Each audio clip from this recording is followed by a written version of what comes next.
Oke, Assalamualaikum warahmatullahi wabarakatuh. Kami dari kelompok 2 ingin mempresentasikan modul 2 komputasi statistik. Di sini yang pertama, saya akan dengan saya Jihan Putriani dengan NIM 12145061. Di sini saya akan menjelaskan struktur algoritma runtunan.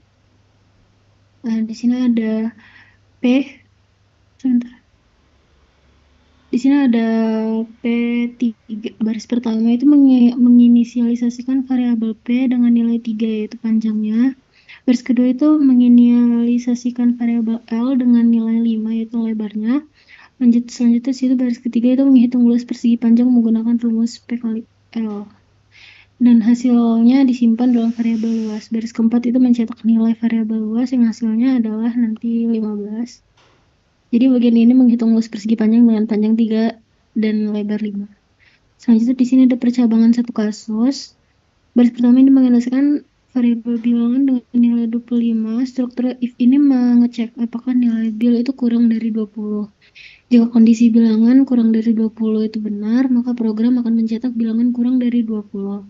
Jika kondisi salah, seperti dalam kasus ini, karena bilangannya sama dengan 25, di situ maka blok false dijalankan dan program mencetak false. Jadi bagian ini untuk periksa apakah suatu bilangan kurang dari 20 atau tidak. Karena nilai bilangan adalah 25, lebih dari 20 maksudnya. Hasil yang dicetak itu adalah false.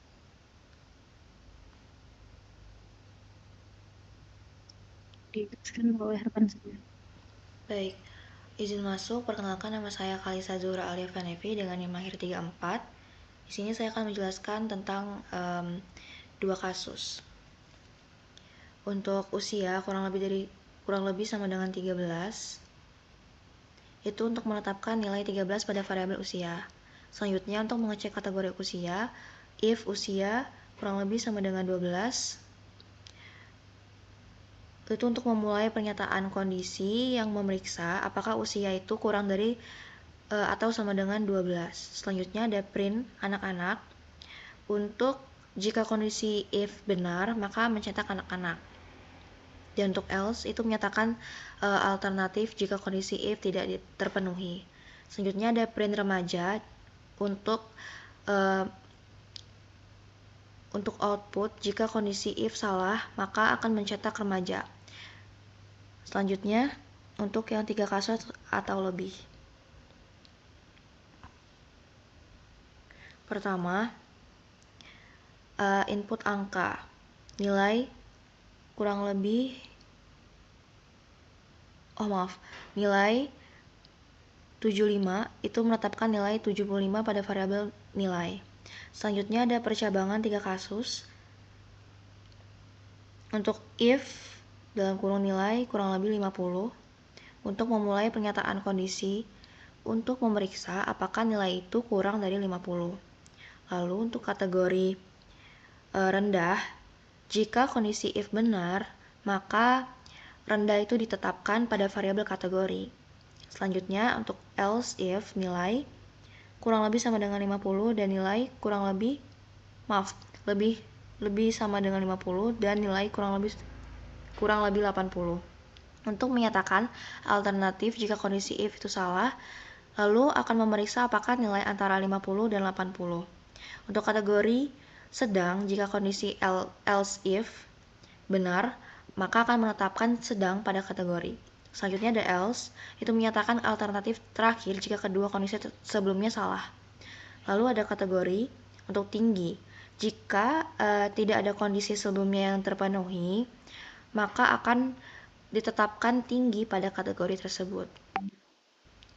Selanjutnya untuk menampilkan hasil, itu ada print kategori yang tujuannya untuk mencetak nilai dari kategori ke hasil, yaitu sedang di sini. Selanjutnya akan dijelaskan oleh rekan saya. Baik, terima kasih Alia. Perkenalkan, nama saya Khairul Mizan Abdullah dengan NIM 122450010. Di sini kita akan membahas perulangan.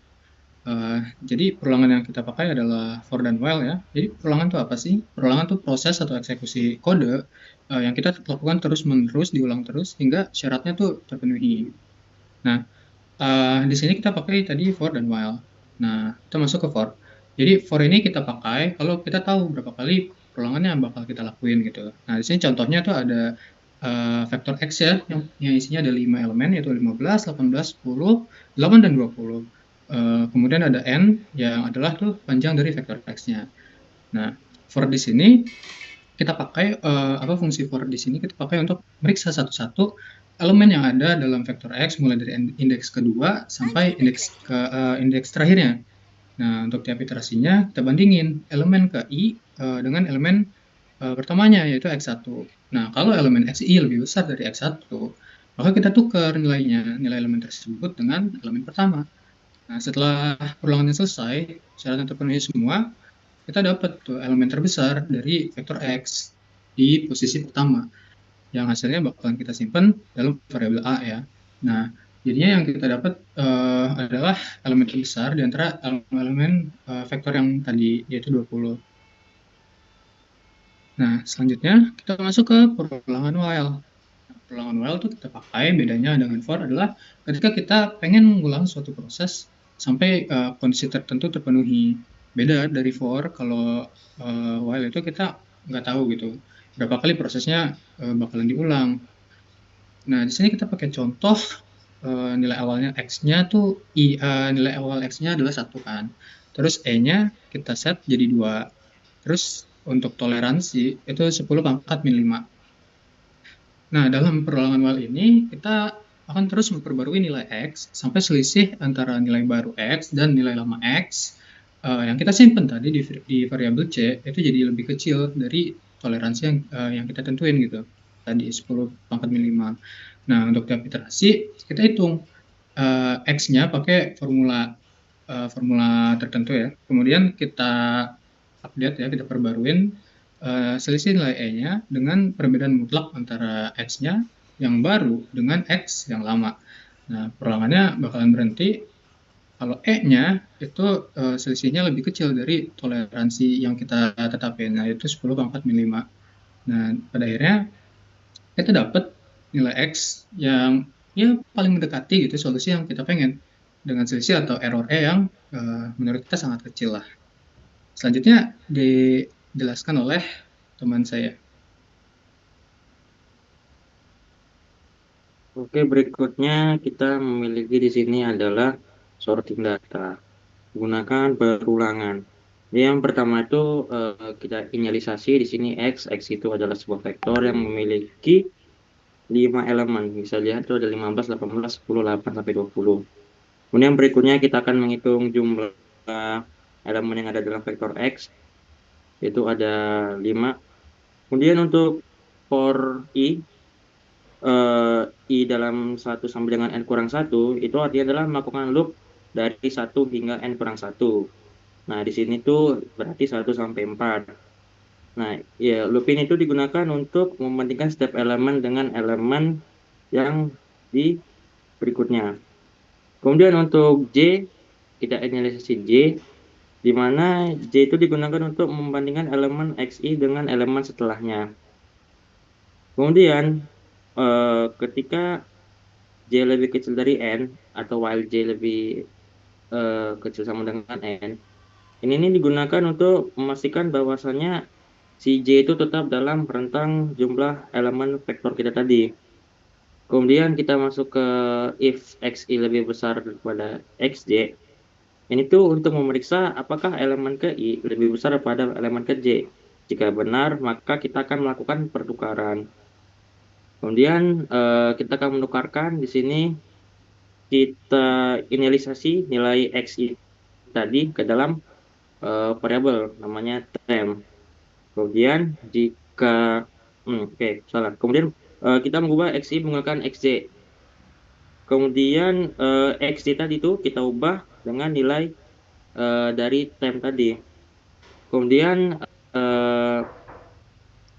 jika semuanya telah selesai, maka kita akan ngeprint. Nah, karena di sini angkanya ya cuma 15, 18, 10, 8, 20, maka ketika kita print hasilnya menjadi 8, 10, 15, 18, dan 20. Ya, ini adalah penjelasan terakhir dari kelompok kami. Saya Semeniki Japin Ametian mewakili kelompok mengucapkan mohon maaf jika ada kesalahan. Maka penjelasan ini kami tutup. Assalamualaikum warahmatullahi wabarakatuh.